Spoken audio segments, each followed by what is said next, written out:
समीर के लिए अब हर दिन एक नई चुनौती बन चुका था। वह धीरे धीरे कॉलेज के भीतर के सारे चक्कर और गतिविधियों को समझने लगा था, लेकिन उसे सबसे बड़ी जानकारी अभी तक नहीं मिल पाई थी। अमित के साथ उसकी दोस्ती अब पहले से ज्यादा मजबूत हो चुकी थी। वह जानता था कि अमित के पास अब उसे वह जानकारी देने का मौका था जो समीर को इस गैंग के बारे में जानने के लिए चाहिए थी। एक दिन समीर और अमित कॉलेज के कैफेटेरिया में बैठकर बात कर रहे थे। समीर ने धीरे धीरे अपनी बातों में और गहराई से पूछा, अमित, अगर ड्रग्स का कारोबार यहाँ हो रहा है तो क्या तुम मुझे बताओगे कि यह कैसे काम करता है? अमित चौंकते हुए समीर की तरफ देखने लगा। वह कुछ देर तक चुप रहा, जैसे वह अपने शब्दों का चुनाव कर रहा हो। अंत में उसने कहा, देखो समीर, ये सब आसान नहीं है। ये लोग बहुत ही चालाक होते हैं और जो इनसे जुड़ता है उसे मुसीबत में डाल सकते हैं। लेकिन अगर तुम वाकई इस बारे में जानना चाहते हो तो मैं तुम्हें एक जगह बताऊंगा जहां तुम और ज्यादा समझ पाओगे। ये सुनकर समीर का दिल धड़कने लगा।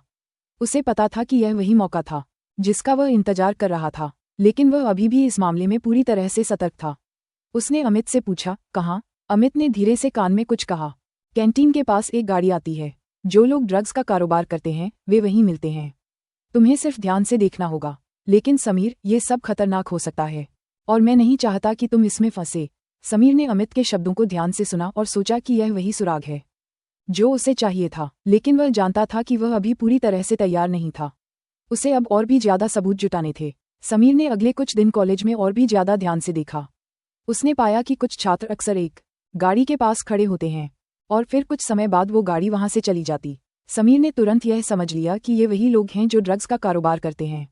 अब समीर को सब कुछ साफ नजर आ रहा था।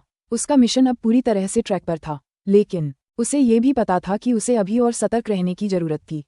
अगर किसी भी कदम पर वह गलत हुआ तो उसकी पूरी योजना ध्वस्त हो सकती थी। समीर ने तय किया कि अब उसे अधिक सतर्कता से काम करना होगा।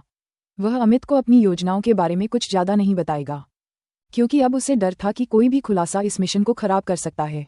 वह अपनी जांच को गहरे स्तर तक ले जाने का विचार करता है। अगले कुछ दिनों में समीर ने और भी ध्यान से कॉलेज के कैंपस में वह गाड़ी देखी। उसे पक्का यकीन हो गया था कि ये लोग ड्रग्स तस्करी में संलिप्त थे, लेकिन वह जानता था कि उसे अब सबूतों की जरूरत थी ताकि वह अपनी योजना को सही दिशा में आगे बढ़ा सके। इस कहानी का अगला भाग जानने के लिए हमारे चैनल को सब्सक्राइब करें और बेल आइकन दबाएं।